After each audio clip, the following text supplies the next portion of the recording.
요한일서 4장 11절부터 21절 말씀입니다. 요한일서 4장 11절부터 21절의 말씀을 함께 교독하도록 하겠습니다. 어느 때나 하나님을 본 사람이 없을 때 만일 우리가 서로 사랑하면 하나님이 우리 안에 거하시고 그의 사랑이 우리 안에 온전히 이루어지느니라. 그의 성령을 우리에게 주심으로 우리가 그 안에 거하고 그가 우리 안에 거하시는 줄을 아느니라. 아버지가 아들을 세상의 구주로 보내신 것을 우리가 보았고 또 증언하노니 누구든지 예수를 하나님의 아들이라 시인하면 하나님이 그의 안에 거하시고 그도 하나님 안에 거하느니라.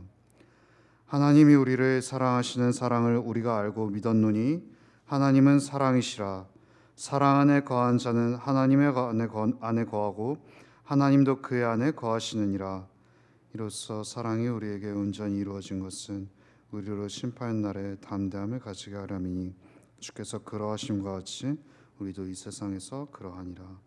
사랑 안에 두려움이 없고 온전한 사랑이 두려움을 내쫓나니 두려움에는 형벌이 있음이라.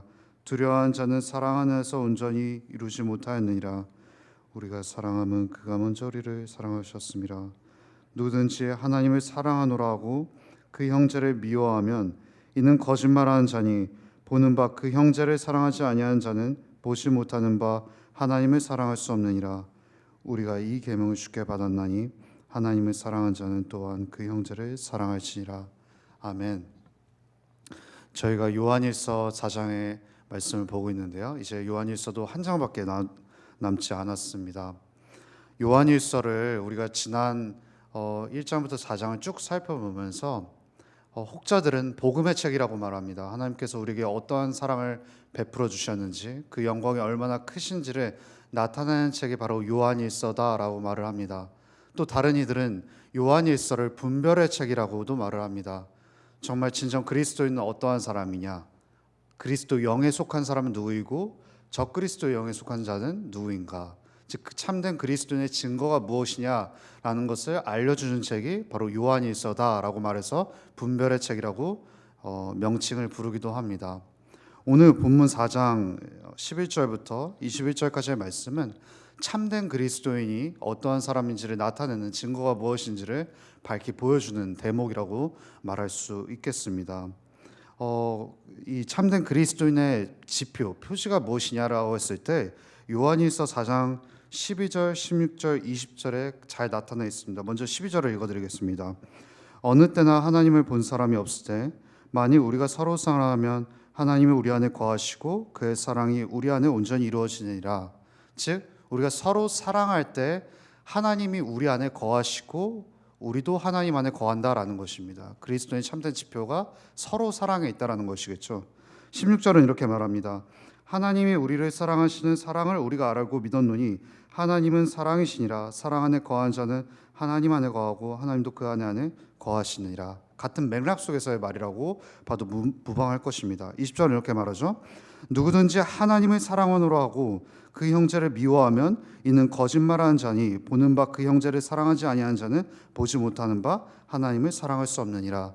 즉 하나님을 사랑한다고 말해놓고서 형제를 사랑하지 않는 자, 즉 일관되게 형제를 미워하는 자는 하나님 안에 속했다고 말할 수 없다라는 것이죠. 하나님을 사랑한다는 말이 거짓말이라는 것입니다. 요한일서는 그만큼 서로 사랑하는 것이 그리스도 안에 속한 자, 그리스도의 사랑을 계속해서 공급받을 수 있는 자라고 말하고 있는 것입니다. 오늘 크게 세 가지를 나누고 마무리하려고 합니다. 첫 번째는 우리가 그리스도를 믿는 것과 서로 사랑하는 것이 어떤 관계가 있는지를 좀 살펴보려고 합니다. 20절은 이렇게 말합니다. 누구든지 하나님을 사랑하노라 하고 그 형제를 미워하면 이는 거짓말하는 자니 보는 바 그 형제를 사랑하지 않는 자는 보지 못하는 바 하나님을 사랑할 수 없느니라. 또 더불어서 19절은 우리가 사랑하면 그가 먼저 우리를 사랑하셨습니다. 복음의 특징이 무엇이죠? 하나님께서 자격 없는 우리를 먼저 사랑하셨다는 데에 그 초점이 있습니다. 복음의 방향성은 우리가 위로 올라가는 것이 아니라 위에서 아래로부터 폭포수와 같은 은혜의 사랑이 넘쳐나는 것이 바로 복음이라고 할 수 있습니다. 방향이 중요합니다.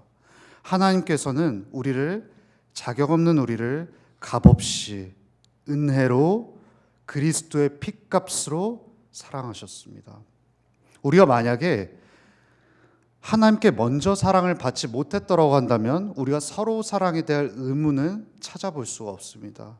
그리스도께서 우리를 먼저 사랑하셨고 은혜로, 이 세 가지 표현이 중요합니다. 하나님의 은혜로 값없이 아들의 핏값으로 우리를 먼저 사랑하셨기 때문에 우리가 서로 사랑에 대할 책무가 있는 것입니다. 우리의 사랑이 받은 사랑이 얼마나 큰지 성도님들 묵상하셨으면 좋겠습니다. 하나님께서는 광활한 우주보다 크십니다. 하지만 우리는 우주의 먼지보다 작은 존재들이 우리 아니겠습니까? 그리고 우리가 그냥 먼지일까요? 하나님의 존재를 무시하고 적대시 여기고 하나님을 따르지 않았던 존재들이 바로 우리 나쁜 먼지였던 것입니다. 우주보다 크신 하나님께서 이렇게 나쁜 먼지를 위해서 자신의 영원한 아들을 값을 주고 우리를 사셨다라는 것입니다. 영원하신 아들을 우리에게 내어주심으로 말미암아 우리가 영원히 하나님의 자녀로 받아들여졌다는 이 놀라운 원리, 이 놀라운 역설의 원리가 복음입니다. 우리가 이렇게 너무나도 큰 사랑을 받았기 때문에 서로 사랑할 의무가 있다는 것이죠. 이것은 바로 우리의 일생일대의 의무이자 이 의무가 매우 고단하기는 하지만 하나님의 은혜 안에서 우리가 묵묵히 감당해내야 할 책무이기도 한 것입니다.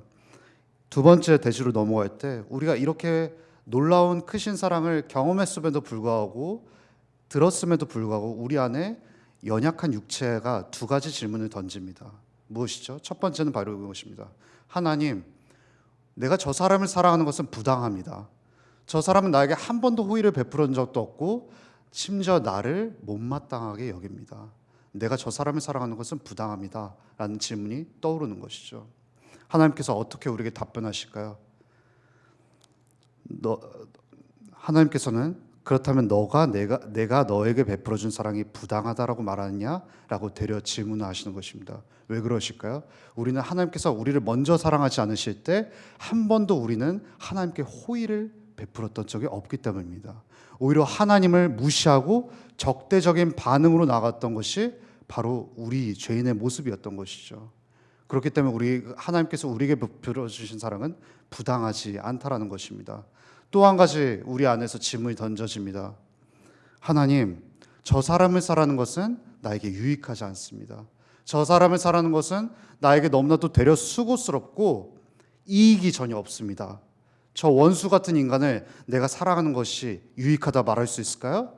하나님께서 되려 우리를 반대 신문하십니다. 어떻게 말씀하실까요? 내가 너를 사랑하는 것이 유익하다고 보여지느냐? 오히려 나는 이 세상에서 아무것도 값을 매길 수 없는 영원한 값인 영원한 아들을 너에게 내줌으로 말미암아 사랑하는 손해를 보았다라고 말씀을 하는 것이죠. 그렇기 때문에 우리는 하나님 앞에서 누구도 당당하게 담대하게 내가 저 인간을 사랑하는 것은 부당합니다. 내가 저 원수 같은 인간을 사랑하는 것은 유익하지 않다라고 말할 수 없는 것이죠. 우리는 그렇게 큰 사랑을 받은 것입니다. 세 번째로 우리가 오늘 핵심인데요. 하나님께서 우리에게 사랑을 베푸신 목적이 무엇일까를 보고 마무리하려고 합니다. 20절은 이렇게 말합니다. 누구든지 하나님을 사랑하노라 하고 그 형제를 미워하면 이는 거짓말하는 자니 보는 바 그 형제를 사랑하지 않은 자는 보지 못한 바 하나님을 사랑할 수 없습니다.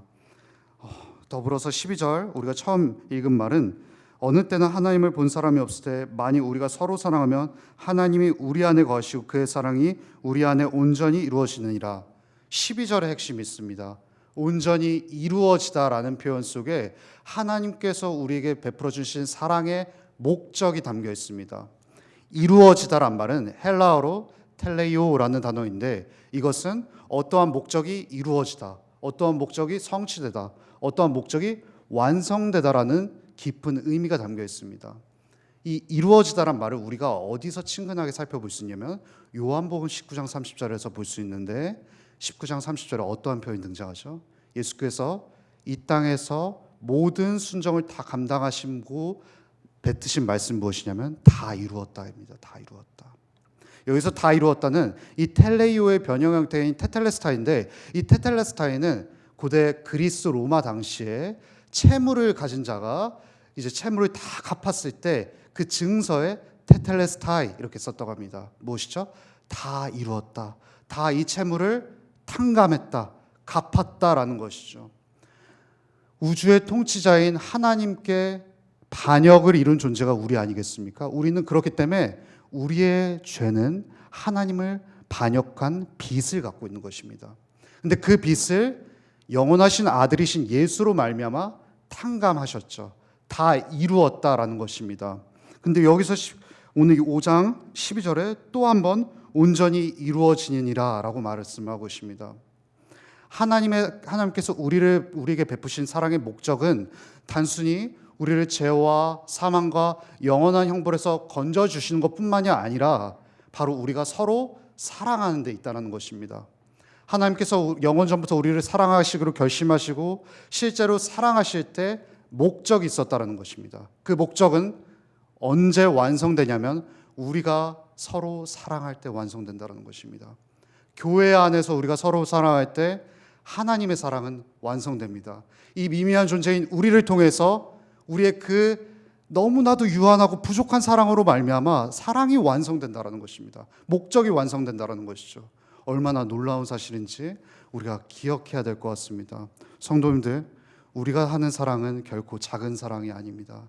영원 전부터 하나님께서 목적하신 바가 점점 이루어지는 그 현장이 바로 이 교회 안에서의 사랑이라는 것을 기억하셨으면 좋겠습니다.